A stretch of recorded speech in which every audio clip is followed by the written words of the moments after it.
Okay? Importante ho kasing malaman nyo yan. Kasi baka mamaya, yung mahiraman nyo is abusado na, nagsasubmit pa po ng basic information. Dalawa, bukol ninyo yan. Okay? Kahirap po noon. No? Kasi ulitin ko ha, batas po yan. Okay? Kaya nga ho yan yung RA 9510. Okay? Or mas kilala ho sa KISA. May nagtanong sa akin, Boss Ray, magandang gabi po. Pwede po bang hindi nabayaran ang OLA na nireport ako sa CIC? Sinira po kasi nila ang financial transaction ko. Hindi ako makautang sa bank. Sana po masagot, Boss Ray. Okay. Napakagandang katanungan po nito. No? Pero bago ho natin sasagutin, imbitahan ko muna sana kayo na pakisuportahan po sana yung aking mga social media account sa YouTube, Facebook, and TikTok. Alright. Okay. Ayan na ho ang sinasabi ko. Okay. Na kung naalala nyo po yung topic natin 2 videos ago, 3 videos ago regarding po sa CIC, no? Na may mga OLA po, no? Na nagre-report po ng basic or nagsasubmit ng basic information po ng kanilang mga clients pagka hindi po nakabayad. Okay? Kagaya ho ng sabi ko, pagka ho itong mga OLA na to, for example, kasi may mga OLA hong hindi naman nangaabuso. Okay? Yung mga legitimate. May mga OLA naman ho na ito, yung mga topic natin, yung mga abusadong online lending apps, no? Na nagsasubmit din. Okay? Tapos, may mga lending tsaka financing din po nagsasubmit kasi batas po yan. Okay? Ito po yung Republic Act 9510 o yung KISA, yung Credit Information System Act po natin ng 2008. So, ibig sabihin po, batas siya. Okay? Pagka sinabi po nating batas, kailangan po nating, kumbaga, nire-require po. No? Requirement po siya na mag-submit ng basic information, no, ng kanilang mga kliyente. Regardless po yan kung lending, financing, bangko. So, kasama po dyan yung mga OLA.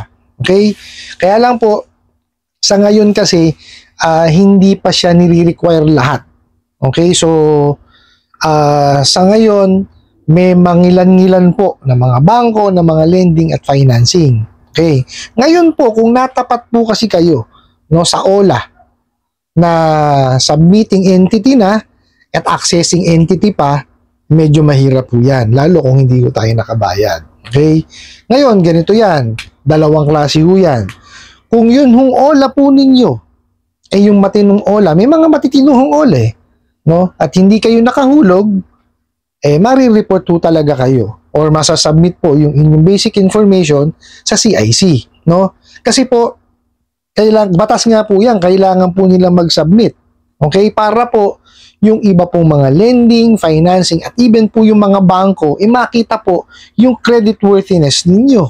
Kasi yun po sila po, doon po sila nag-check eh. Okay?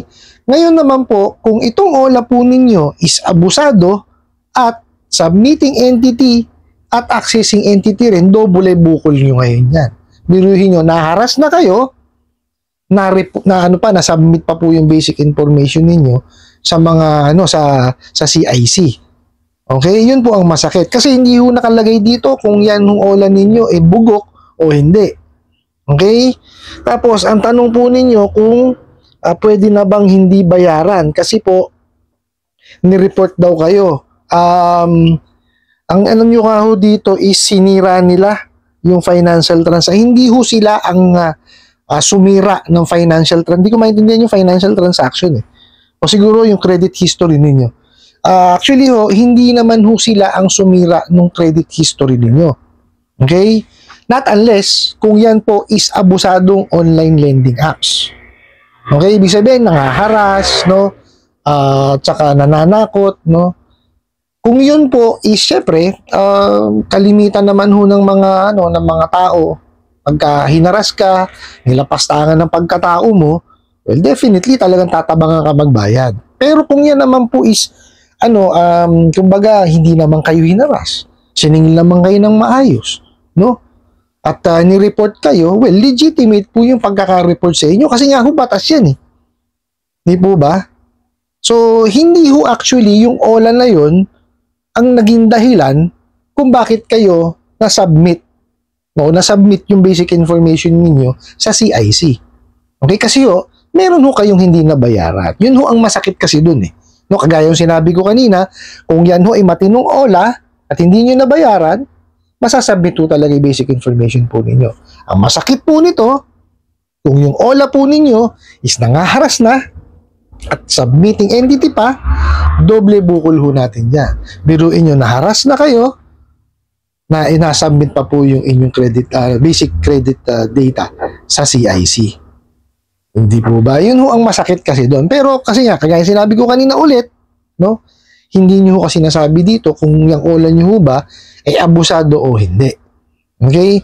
Ang maisasuggest ko lang ho sa inyo is pag-ipunan nyo na lang po't bayaran. Kasi ho, ang rule po ng CIC is pagka ho kasi nabayaran nyo siya, kailangan i-update po nila no, nung OLA, nung lending, nung financing at nung bangko, yung inyo pong basic credit data.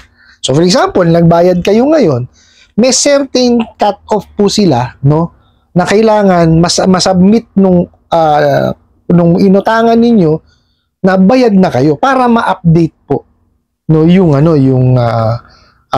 inyong nahiram. So ibig sabihin po, lalabas po sa CIC, wari, nabayaran nyo na. Lalabas po dun sa sa record ng CIC na paid na kayo. So, pagka ho may mga accessing entity na tumingin, makikita, bayad po kayo dun sa hiniraman po ninyo. Okay? Iyan ho ang mahirap kasi batas ho yan. No? Kumbaga, hindi kasalanan nung lending, financing, or bangko na i-submit yung basic data ninyo. Kasi yun obligasyon nila yun na gawin. Okay? Ulitin ko po, kung masakit nga lang po, kung yan pong OLA ninyo is nangaharas at na-report pa kayo, ayan, doble bukol po talaga.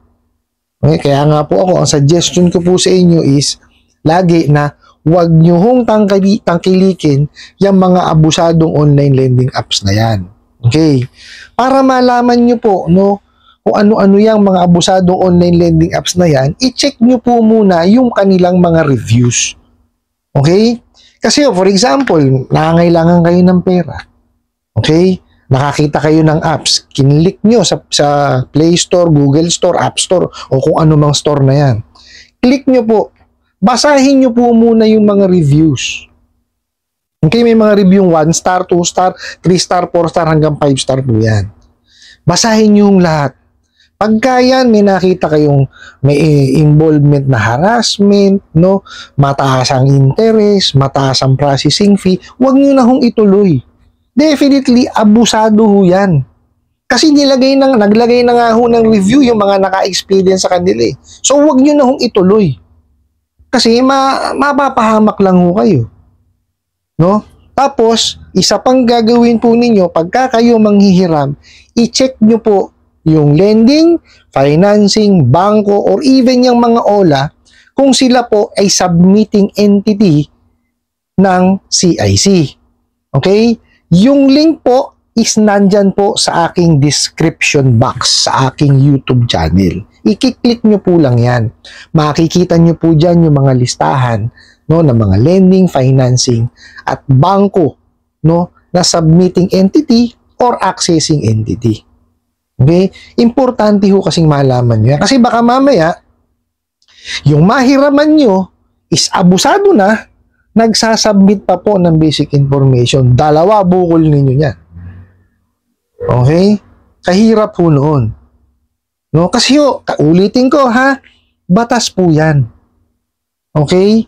Kaya nga ho yan yung RA 9510. Okay? Or mas kilala ho sa KISA.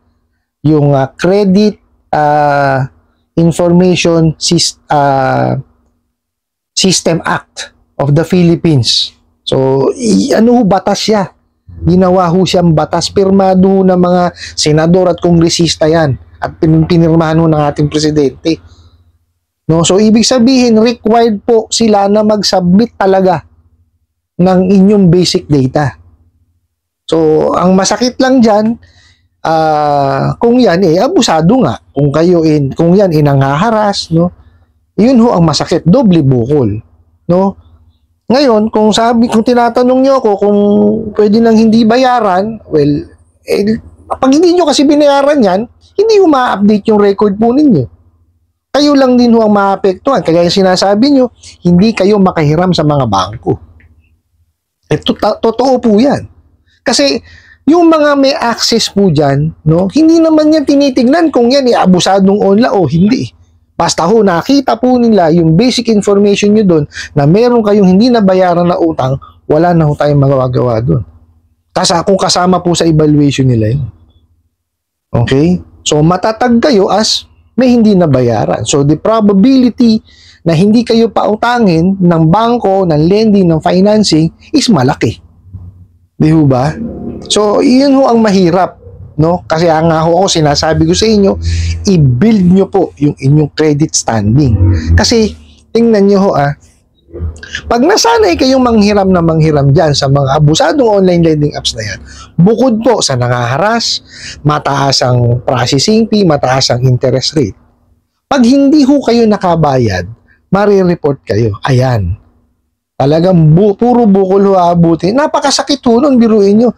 Naharas na kayo, ang laki-laki na ng interest at processing fee na kinuha sa inyo, nai-report pa kayo. Kasi nga hindi kayo nakahulog. Di po ba? Samantalang kung maganda po ang inyong credit standing sa mga legitimate na lending, financing at bangko, pwede kayong manghiram. Hindi ko kagaya dyan sa mga abusadong online lending apps na yan, magpapautang yan. 2,000 pesos pero i-disburse sa'yo 1,000. O di ho ba? Ano pang pakinabang mo dun sa pera? Kaya ka nga nanghiram kasi definitely may pangangailangan ka, di ba? So, syempre, wala ka nang magagawa, nandyan na yan, tutuloy mo.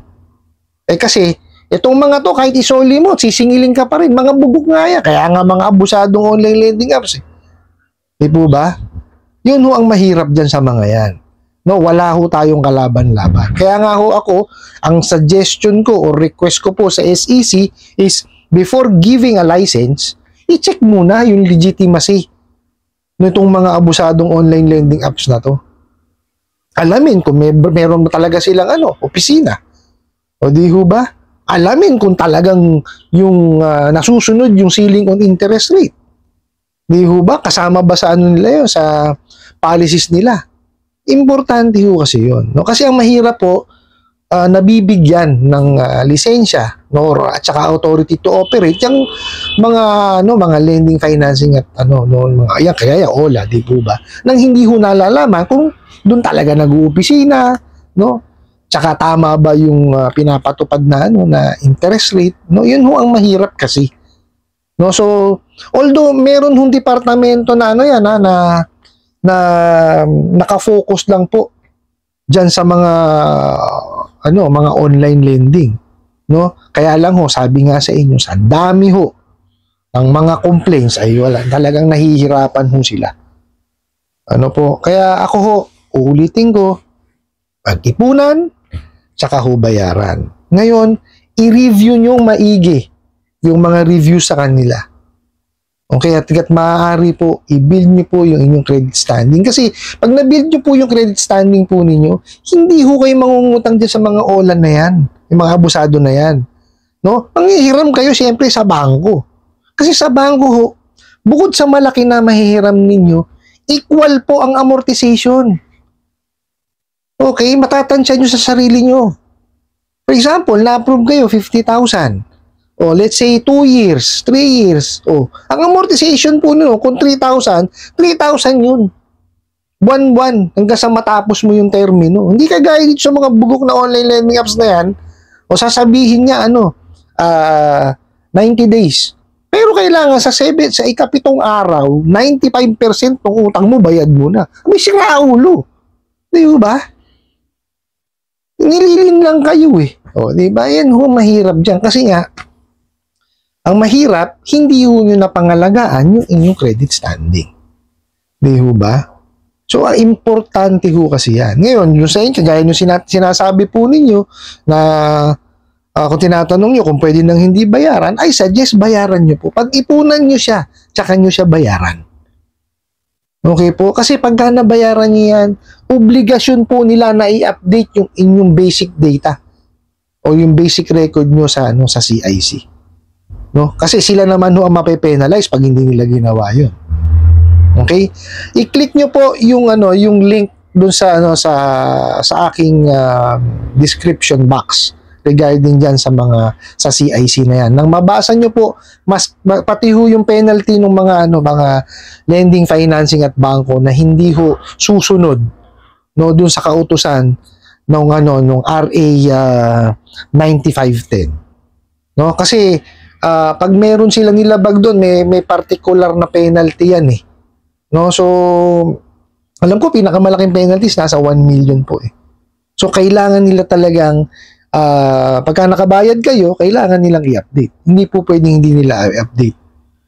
Ano po? I hope nasagot ko po itong katanungan na to at sana po yung makatulong. Maraming salamat po sa inyong walang sawang pagsuporta at panonood sa aking mga videos. Maraming salamat po sa inyong pag-like, pag-share, pag-comment at pagtatanong. And kunin ko na rin po itong opportunity na to na imbitahan po sana kayo na pakisuportahan po sana yung aking mga social media accounts sa YouTube, Facebook, and TikTok. Hanggang sa muli po, yun lang.